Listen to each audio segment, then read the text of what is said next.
tulina omusango gwe tuli mu kunoonyerezaako baagugulawo poliisi yaffe Kajjansi ennaku z'omwezi 23. Omukyala Rambo Height ono munansi wa USA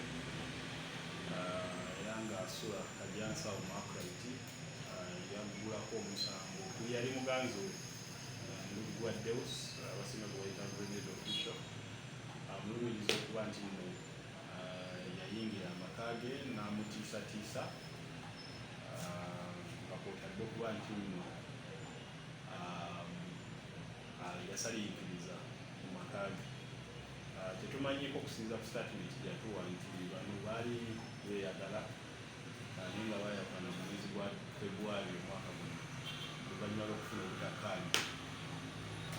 Naye alumiriza oluvannyuma lw'ebbanga eddene omwami ennaku z'omwezi zino zennyini zimunyumyuko eyajja n'amutiisatiisa kwotadde n'okuba nti asaliikiriza awo. So kye twamusaba kwe kuleeta abajulizi bwe tulowooza nti essaawa yonna abaleeta okukakasa bino byalumiriza ono omwami Grenade. Nga tufunye witness statement si tujja bba ne Grenade tumuwasa munizi ajje atunyonye ku biki bye bamulumiriza naye nga ensonga eyabaagalana wabeerawo embeera yonna erimu okutiisatiisa obujulizi nabwo tujja bba tubwetaaga tulabe ekyokuzzaako naye ng'okunoonyereza tukyagenda maaso. Omwami Grenade ye tanajjako ku poliisi era nga bwenkunyonyodde oli yaleeta allegation twagala witnesses nga tetunasamuninga Grenade tugande tunafuna ba witnesses tetujja musamuninga naye ng'essaawa yonna ng'oza ajja kuba ayitibwa eyambire ku poliisi naye nga tanaba kuyitibwa. Nga tuli balooya b'omukyala Kiroto Abdulaziz. Abantu baagala omumanya Kiroto Abdulaziz yaani abadde mukyalaani oba abadde muganzi waani? Kiroto Abdulaziz abadde muganzi w'omuyimbi Grenade official. Ndowooza bafunamu obutakkaanya mu relationship yaabwe naye nga omuyimbi Grenade official n'agaana okutegeera nti relationship yaggwawo n'amumalako emirembe n'amusanga ewuwe ajja nnyo ewuwe n'abrokinga gate n'agaana activities okugenda mu maaso ewaka n'abathreateninga oba n'abatiisatiisa obatuusako obulabe bonna ab'ewaka ku kyalo wonna n'aleetawo akasasamalo kati omukyala n'atutuukirira naffe ne tumuwa advice agende ku poliisi agulewo omusango gwa threatening violence oba oli awo omuyimbi anaamuvaako n'ategeera nti ebintu kintu kyagwawo n'agenda maaso n'obulamu bwe n'alekerawo okusumbuwa oba okuthreateninga okutiisatiisa ab'ewaka ba client waffe. Okay, so far mwayogeddeko ne Grenade ye agamba atya Grenade?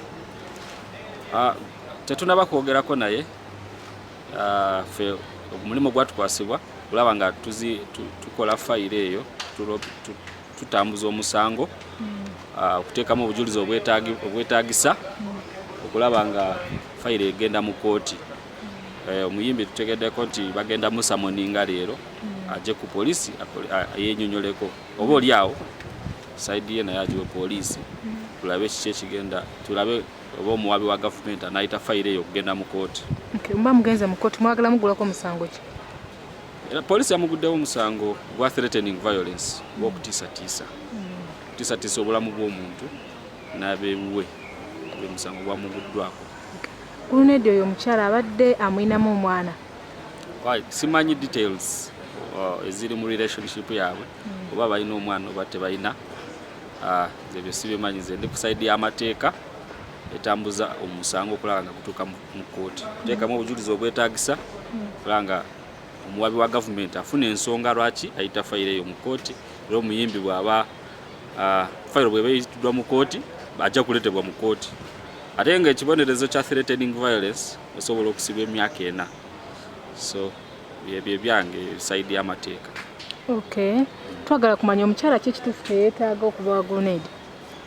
Omukyala kyasinga okwetaaga omuyimbi omuvaako Grenade atambuze obulamu bwe amulekere eddembe lye naye tamutiisatiisa takomawo wuwe okujja okublokinga geeti ye okutiisatiisa beewaka ayagala ebyo byonna aveeyo mu lwatu yeetonde ate amusuubize ntagenda biddamu omukyala alyoka withdrawing emisango gino oba oli awo Grenade wanaagaana ne mu kkooti n'agaana olabikayo ne ku poliisi kikyemuzaako atasobola kutalabika tasobola kutalabika kubanga poliisi ne kooti birina amaanyi birina obuyinza obuissuinga arrest warrant basobola okuissuinga ekipapula kibakuntumye ne bamuwaliriza omuleeta mu kooti oba agaanye okukkiriza kooti summons oba poliisi summons zonna eziba zimuweereddwa tewali muntu asobola okugaana nti ye tagenda genda mu kooti tewali muntu ali waggulu w'amateeka ekyo kyo tekiriyo bw'ogaana okujja mu mirembe ku summons baissuinga ekipapula kibakuntumye oba arrest warrant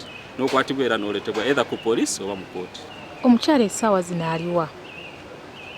Omukyala ali ku mirimu gye